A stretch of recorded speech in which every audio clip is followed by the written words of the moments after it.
Hello and welcome to the Service Ducks podcast. I am co-host James Downs. And I'm Rush here, and we're here to chat about all things ServiceNow, everyday life as a ServiceNow consultant, new features, implementation successes, and perhaps more entertaining when it doesn't go quite so well.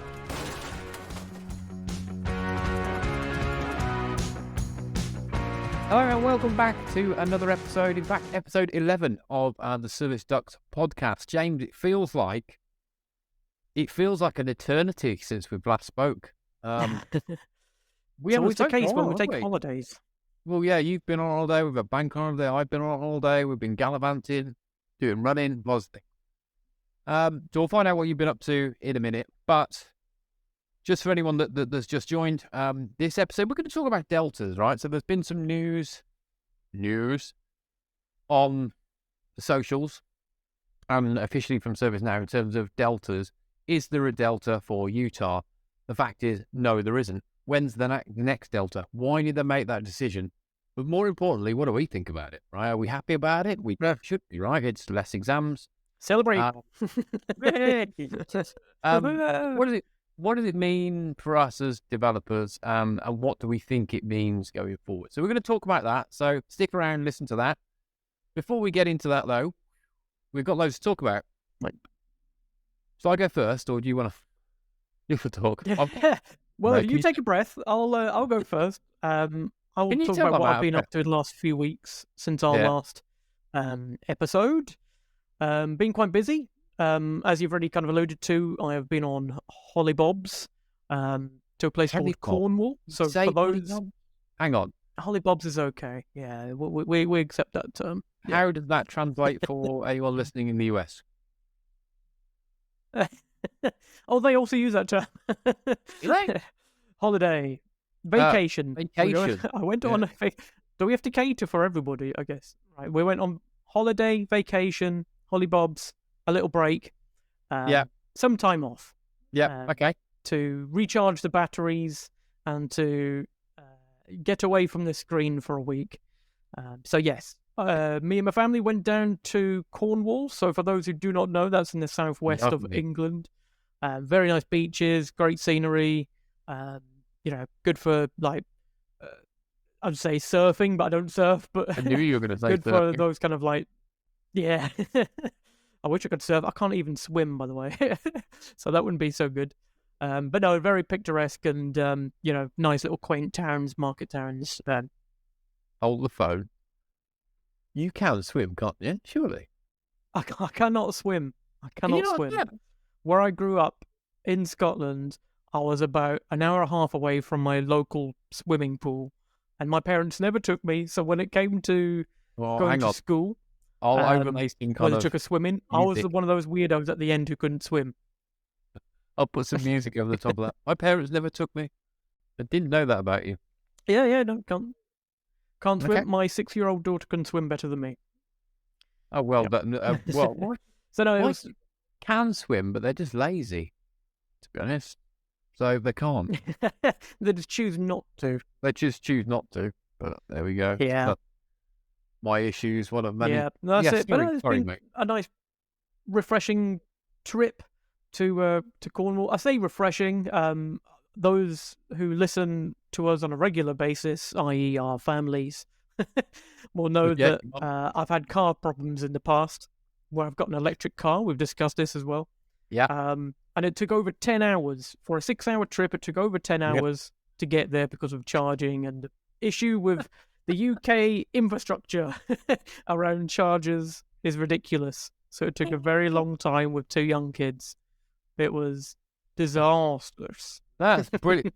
I write down stuff. You know this about me. I write down stuff on my phone. I put notes down to discuss on the podcast, right? One of them is James's car, right? Because the last time we spoke, or a few weeks, we spoke about you were in a car accident. You're okay, by the way, people. Don't write in. Don't send roses and love letters and everything. He's okay. Yeah, we don't need those. But you had an accident. You got an electric car. You moved electric. So I just want to... So go on then. So the trip down to Cornwall. So Cornwall's really pretty part of England, if you're not sure. Great place to go on your holidays or vacation. Yep. But it's from where you are, you're kind of over there. Cornwall's kind of here. So you'll have to go Exactly. So I'm on like the east coast of England. Cornwall is very southwest coast of England, and we normally would take in a petrol car with a couple of stops, probably about 6.5 hours to 7 hours. Yeah.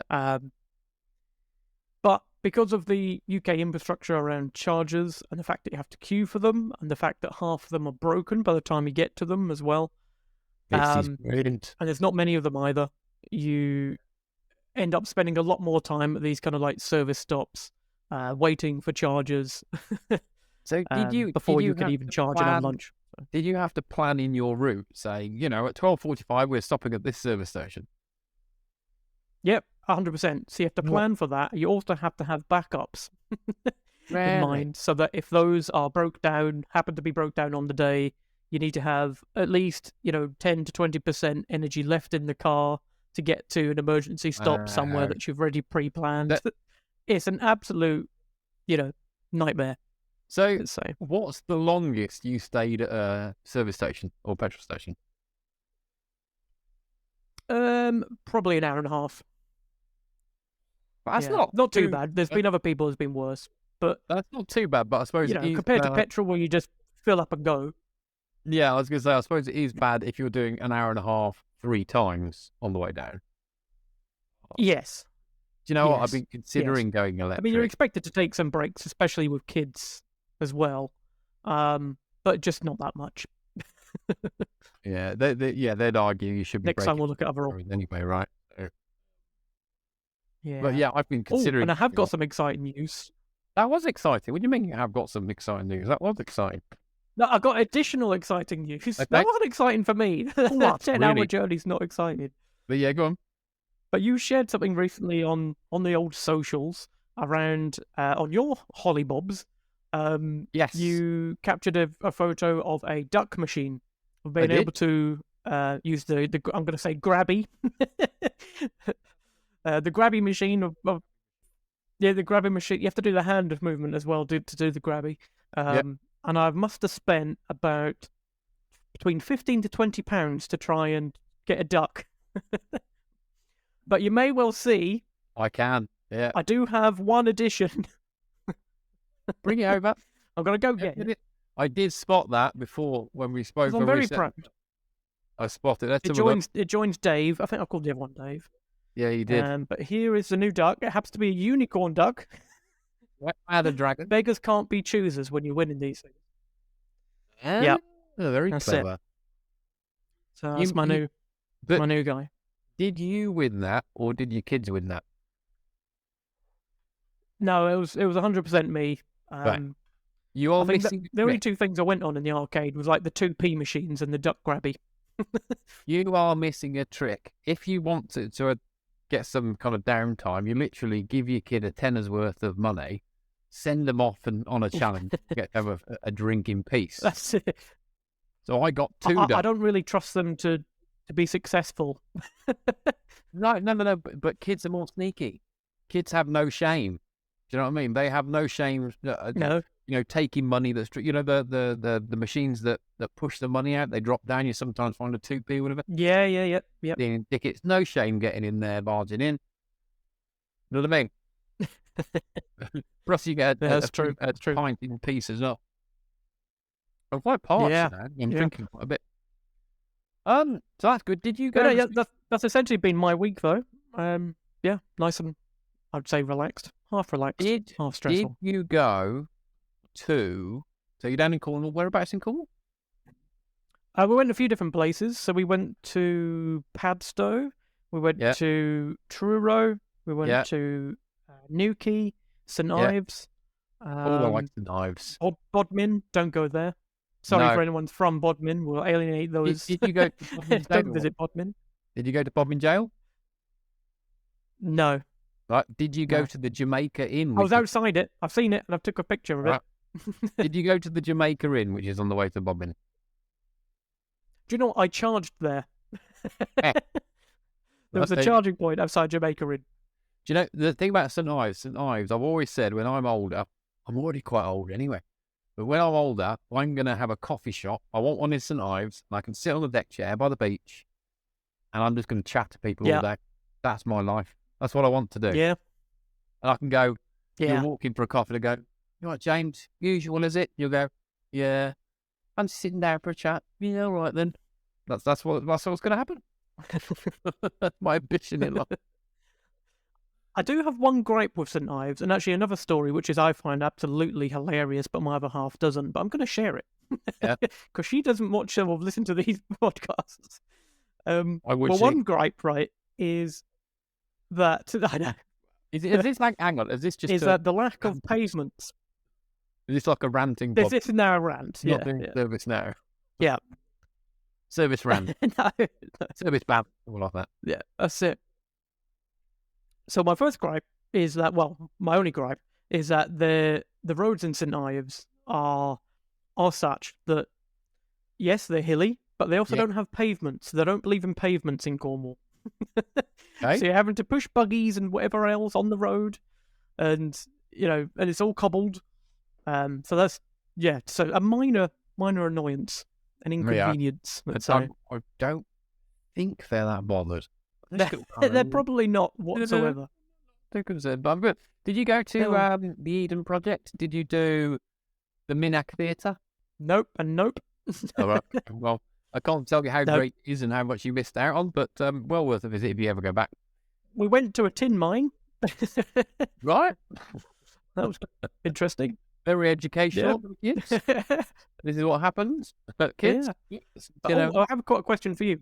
Yeah. Are you partial to a Cornish pasty? I love a Cornish pasty to the fact that when I went to St Ives, I bought, I don't know whether you saw them, but there's a Cornish pasty shop there. But there is a cuddly toy of a pasty. I bought a cuddly toy of a pasty. Yes. Pasty. Oh, you bought one of those that says like St Ives on it. Nice. Pasty the pasty. Yeah, I do like Love it. So basically, we got some pasties. We went on the beach to have a pasties. My other half had her pasty, as of yet uneaten. Seagull nicked it. Completely just took it out of her hand and nicked the whole pasty before she could eat it. She didn't eat breakfast that morning either. Yeah. So she was absolutely famished. But what's even better is, the point in St Ives where you got that little climb up, you can climb up to the points, you can see either side of the beaches. Yep. She bought a second pasty, and that also got nicked by a seagull. Can I ask the question though, the killer question? Did you offer her any of your pasty? Absolutely not. No. But there is also a reason to that. She's vegetarian and I'm not, so she had a cheese and onion one and I had a meat one. So she's not getting any mine regardless. So if you always go, oh, that's good. If you always go meat option, you're not sharing. And she can't have a moan at you. Winner. Exactly. Service Duck's top tip. Yeah. Yes. That's enough about me. What have you been doing the last few weeks?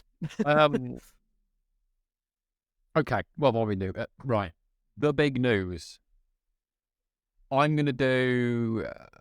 I don't think you can do music on this as we're live, actually. Can I do media? Oh, I've got media.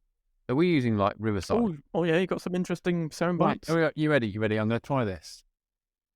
All right, you're like this.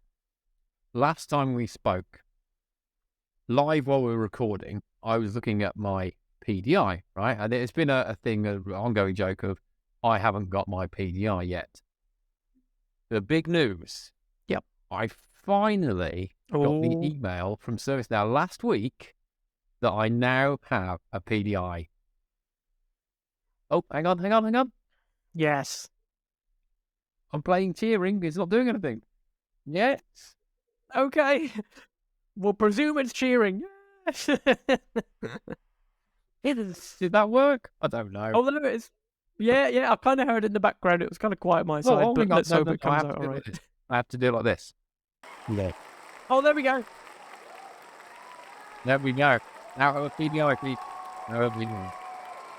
Right. Did that work? There we go.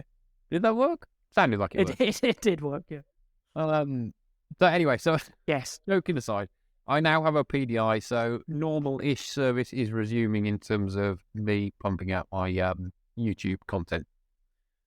Other news to talk to you about. yes, while you were off, I didn't tell you about this, but I did it anyway. I put a plea out there on my YouTube channel, Service Nerd YouTube channel. Go and check it out. And also on my LinkedIn profile. Now, I did a video plea for if anyone is going to Knowledge 23, because James and I are sadly not able to go. Don't think there's a sad noise I can play. No.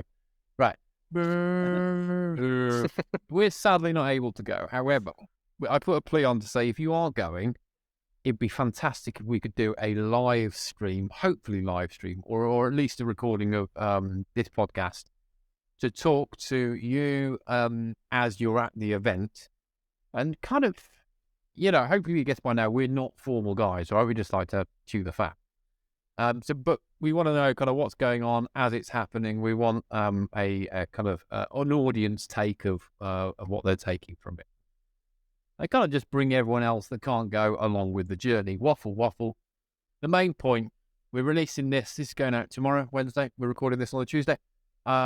Wednesday, yep. If you do want to get involved in that, we've already had a fair few, more people than I thought actually, respond.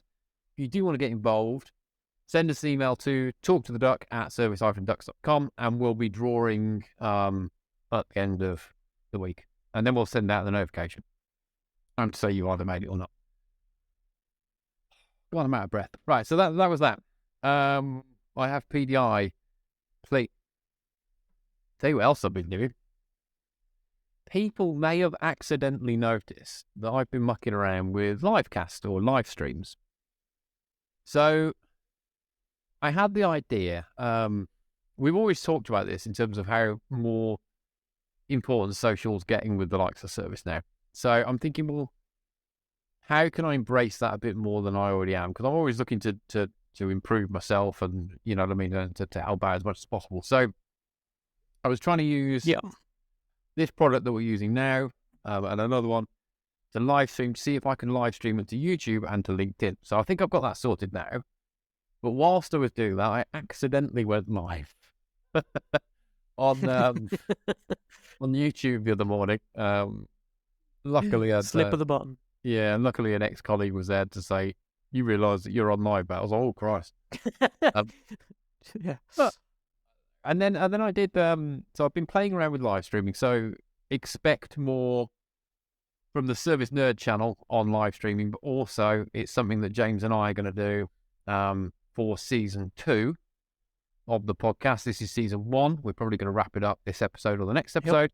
Season 2, we'll be doing. I think we've said every other episode as live stream, right? Where we'll try and hit LinkedIn and YouTube at the same time. So hopefully that'll be fun. That'll be exciting. The one thing to say on that, so I did yesterday my first live stream on YouTube, which was orchestrated, so I knew about it. It wasn't an accident. And it was about glide aggregate. Interesting topic and something that perhaps you take for granted, and certainly I do. But I got to tell you, it's quite nerve-wracking doing live stream. Because this... I've got you alongside me, so it's like, I guess if we were in a band, if we were in some kind of really crap ServiceNow boy band, I'd have you as a support next to me, right? But when you're a solo artist, exactly, Jesus, it was a bit. All eyes on you, and then it's just down to your prep, and obviously we know live demos go wrong as well, so it's like what you do to recover from that and keep things rolling. This is a thing, right? Because I'm okay at doing demos for customers. Okay, I'm good at doing demos for customers. I'm gonna blow my own trumpet there. And I enjoy. Yeah, so where's the trumpet sound? Hang on, we can get on. No, but there isn't one. There's a clapping. I can do clapping. Yeah. Right. Right. But I enjoy doing demos. I enjoy that interaction. And I think that's the point, right? The demos or show and tells or playbacks, whatever you want to call it, are interactive. And I enjoy that interaction, like with you at the minute. Doing the live stream yesterday, there's only interaction from my mom that sat there on comments chatting. Sat there on chat saying, "Good job, Russ." But there's no interaction, so you're kind of talking, thinking, am I saying the right thing? It's like I'm looking at the camera there going, hey, So don't underestimate people. It's really nerve-wracking, actually. Well, at least for me, anyway. Please feel free to. And I think the more you kind of churn out and do them, it's a building of confidence. I think with that as well. I think you're right. Care less. You're right. It's not something I'm going to stop just because I'm like, oh, that's a bit nerve-wracking. I'm going to carry on. So if you are going to listen to the Service Dust podcast live, or you're going to catch me live on the Service Nerd YouTube channel, bear in mind that it's quite nerve-wracking, and the first few are going to be a bit sketchy. So we'll just go with it. Anyway, be kind and get involved to make it more comfortable as well. Adding comments and adding questions as we go and make it conversational. Yeah. Absolutely. I feel like I'm in a therapy session. And how do you feel? What do I feel? So that was that. Anyway, we've been talking. We're 20 minutes in, and we haven't really talked about ServiceNow yet. So, deltas. We have talked about stuff that's semi-interesting. However, right, we're here to talk about deltas. So, the point is, the other week, ServiceNow come out and said there's no deltas for Utah. Is it Utah? Yeah. What was your gut reaction? Do you know what? My first initial reaction was, fantastic. I find it a pain in the bum to, keep churning out these deltas. Yeah. My feeling towards deltas are that it's a kind of tick box exercise just to keep your certifications active. And we know they're very quick to just kind of speed through them. Yeah. Depending on how many certifications you've got, of course. Uh-huh.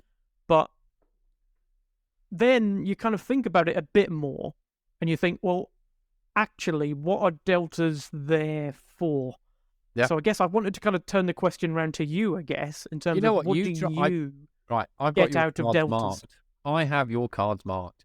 You've done this on every episode. The last 3 episodes is turn it round back on me. I've got them marked. I know what's coming. Therefore, I have done research and I've got a script. I'm not. So what was the question? So the question was, your question to me was, what was my first initial reaction to hearing that there's no deltas? My initial reaction, so my answer to that question was, to begin with, it was like, yes, I don't have to do them. Yep. And then it was a case of, well, actually, what do I think about deltas and why are they actually important for me? Yep. And then that's why I was asking you, how are deltas important for you, or what's deltas mean for you? Okay, so for me, I'm a freelance contractor, right? So I'm not a permanent with any partner, right? So the deltas for me may have a slightly different meaning to you. They may have, right? So to me, it's my way of keeping current. I think as a freelancer, I need to be current, and I probably need, and we've said this before, I think I need to make more effort, or at least, I don't know, effort's relative, but perhaps I need to make more effort because I haven't got the permanent structure around me internally, like you have your DXC, in the pound in the partner jar, where you guys collectively have that conversation and, learn about the deltas. So I've probably got to do it more on my own, right? And I feel like I've got to, drive it myself, right? And we've spoken about this before. Yeah. So, but my first reaction, if I'm being honest, because I have to pay for the deltas myself, it comes out of my pocket. And again, that's not an issue to me. That's not an issue because it's something I want to keep my certifications. I've got 7, right? So why would I want to drop those? No point. So for me, it's not an issue. However, my gut reaction was, I've paid that money for 2 weeks and I've only taken 1. So am I getting my return on investment for the money I've outlaid, right? That was my gut reaction. My second was, one of release because I have to do 7. But then, like you, I stopped and thought about it and actually thought to myself, well, I'm all over, or I tried to be as current as what's going on with ServiceNow, and I get that from different social platforms such as LinkedIn. I'll get it from YouTube. I get it from the ServiceNow blog site, and different people like Jace or Justin, right? And Chuck, and Lauren, and we've got, I can list them all. So I pay attention to that, so I know kind of what's going on. But if I didn't do that, would I be forced into a position where I knew what was going on with Utah? Probably not, right? If I'm a freelancer. Yeah. And I guess from a partner perspective, the new I guess my question really is with the drop of the deltas for Utah, is it now seen as a great, no one's got to do them, let's not bother, because everyone's busy, right? Projects are always busy. Project takes priority. So, does it now get dropped, or are partners now go, well, hang on, we don't need to tick that box, however, for ServiceNow, but do we need to tick that box for ourselves? You see what I mean? So how are partners... Yeah, I know what you mean. Yeah, 100%. Or customers going to respond to keep that certification current if ServiceNow aren't kind of mandated? Yeah. Does that make sense? Yeah. And it's almost like this kind of unwritten rule or expectation. That's probably the word, expectation. As a ServiceNow professional, you should take it upon perhaps yourself, even if you're working for a partner. Yeah, you should take it upon yourself to be able to keep your knowledge and skills up to date and current, because customers are going to expect that, and you're going to want to understand if there's better ways of doing things or new ways of doing things, because you're going to get caught out. As exactly as you say, exactly as you say, it's very, very easy to get bogged down in projects, because also you'll be very concentrated some of the time on just specific products as well. Like you'll have a project to do with just CMDB or CSM or something like that, or just certain data models. Whereas you start to then forget the other stuff, like your bread and butter ITSM and the core platform stuff. Yeah. So it's all about this organization skills, I think, about how you manage your time and how you fit in time to do your deltas, or even if there's no exams, fit in time to just read the release notes and play with the PDIs. It's going to drive a bit of a different behavior, I think, because previously, and we spoke about this before, I know we have, is previously it's been put on you by ServiceNow. It's been put on you by your line manager. If you're part of a partner community, it's been, we need to get this box ticked. We need to, I don't want to say box ticked. Yeah. You know what I mean? We need to get it done. But now it's really forcing people to take control of their own career path, right? It's forcing people into the position where they need to put in, they need to assign the differentiator themselves. And it's taken the initiative. Yeah, good. Yeah, that's a good phrase.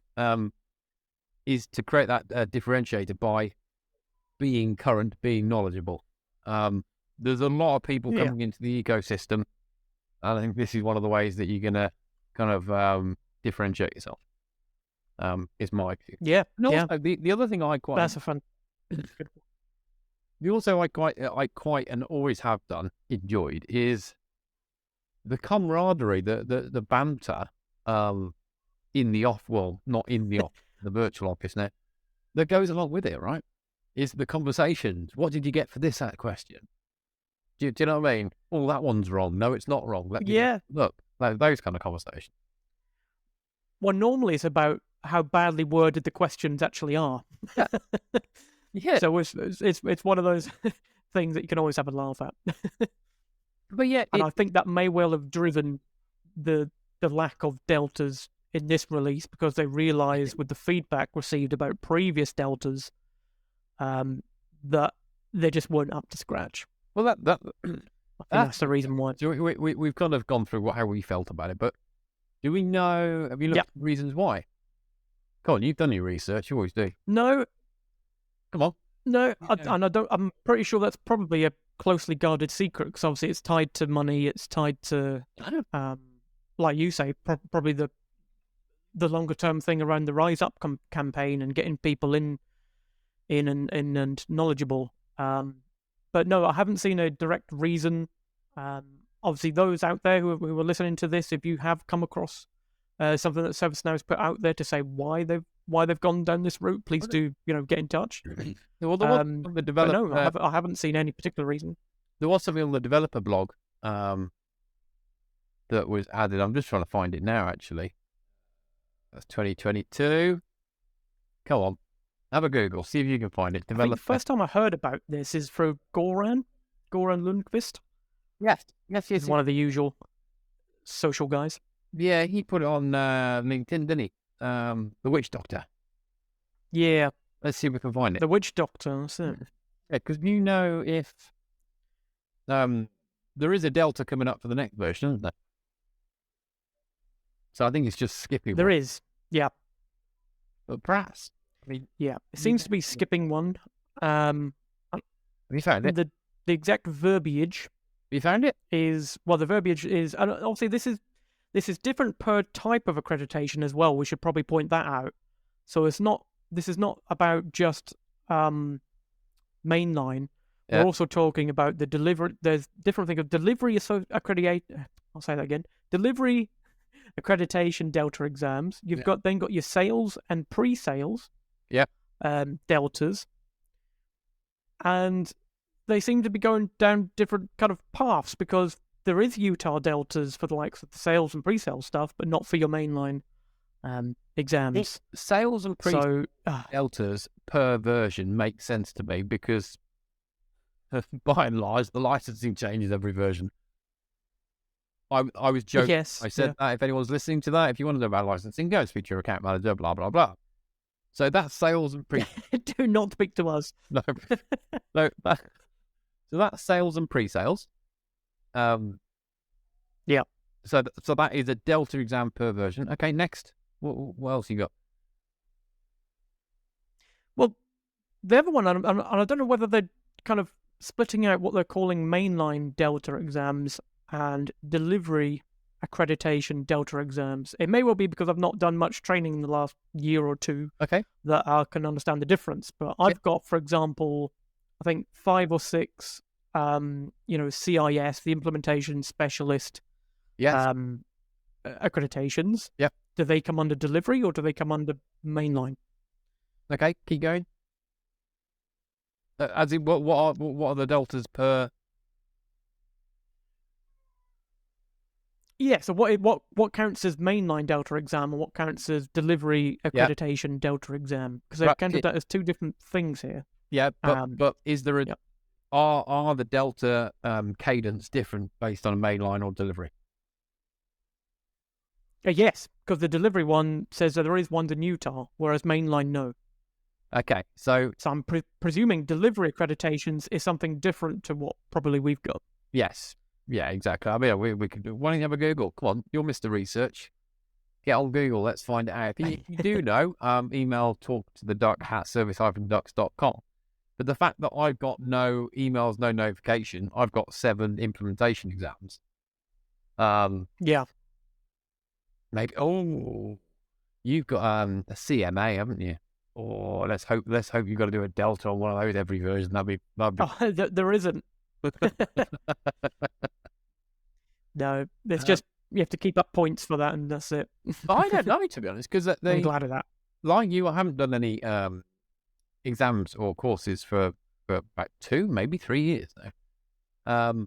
I always believe mine were mainline certs, but perhaps the delivery ones are when you had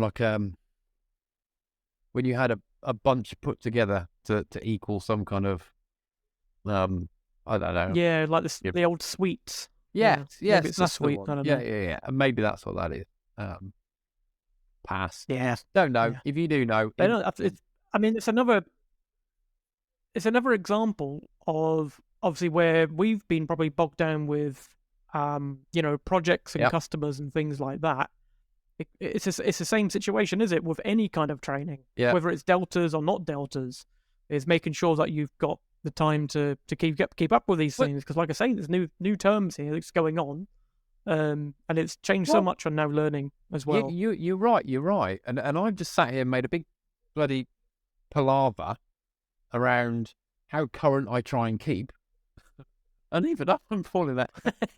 So I don't know what hopes everyone else. But anyway, but yeah, so the cadence is different. So on that article that you've got up, is there a reason? What else are they saying? Pick out some snippets for us.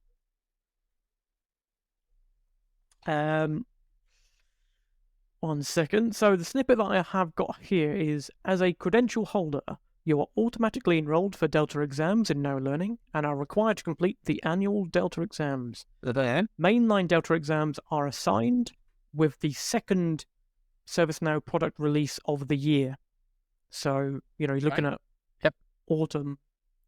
So it does seem to fit then for the mainline exams into every 2 releases. Yeah, every year, once a year. Although it does now say here, so they did have a little table on this page, and we'll share the link as well.